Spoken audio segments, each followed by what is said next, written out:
Hello, എല്ലാവർക്കും സുഖല്ലേ? ഇന്ന് നമ്മൾ ഒരു സ്കൾപ്ചർ ചെയ്യാമെന്ന് വിചാരിച്ചു.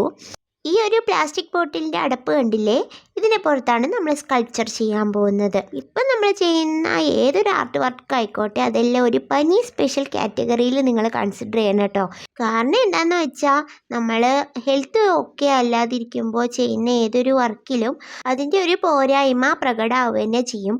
അപ്പോൾ അല്ലാത്തപ്പോൾ നമ്മൾ ചെയ്യുന്ന ഡോൾസിൻ്റെ ഒക്കെ ഒരു ഭംഗിയൊന്നും ചിലപ്പോൾ ഇപ്പോൾ ഞാൻ ചെയ്യുന്ന ഈ ഒരു ആർട്ട് വർക്കിനൊന്നും ഉണ്ടാവണമെന്നില്ല കേട്ടോ.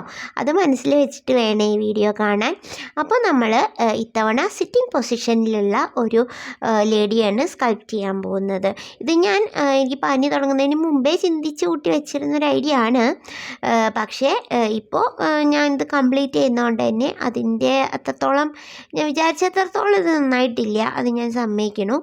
അപ്പോൾ ഇതുപോലെ നമ്മൾ സിറ്റിംഗ് പൊസിഷനിൽ സാരി ഉടുപ്പിച്ചിട്ടുള്ള ഡോളിനെയാണ് സ്കൾപ്റ്റ് ചെയ്തിട്ടുള്ളത്. ഇത്തവണ നമ്മൾ സ്കൾപ്റ്റ് ചെയ്യാൻ എടുത്തിട്ടുള്ളത് കോൾപോസ്ലിൻ ക്ലേ ആണ് കേട്ടോ. കോൾപോസ്ലിൻ ക്ലേ ആണ് കുറച്ചും കൂടെ ഈ ഒരു ചെറിയ സ്കൾപ്ചറൊക്കെ ചെയ്യാൻ കുറച്ചും കൂടെ ബെറ്റർ. പിന്നീട് നമ്മൾ ഫേസ് എല്ലാം പെയിൻറ്റ് ചെയ്തു, അതും കൂടെ നമ്മൾ ബോഡിയായിട്ട് അറ്റാച്ച് ചെയ്ത് കൊടുത്തു. ഇനി നമുക്ക് ഹെയറും കൂടെ വെച്ച് കൊടുക്കാം. ലൂസ് ഹെയറാണ് വെച്ച് കൊടുക്കുന്നത്, ഒരു സൈഡിലേക്ക് ഇരിക്കുന്ന പോലെയാണ് വെച്ച് കൊടുത്തിട്ടുള്ളത്.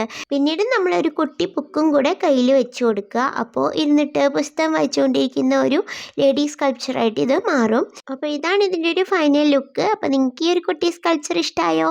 കമൻറ്റിൽ പറയണേ. അപ്പോൾ ഓക്കെ, ബൈ.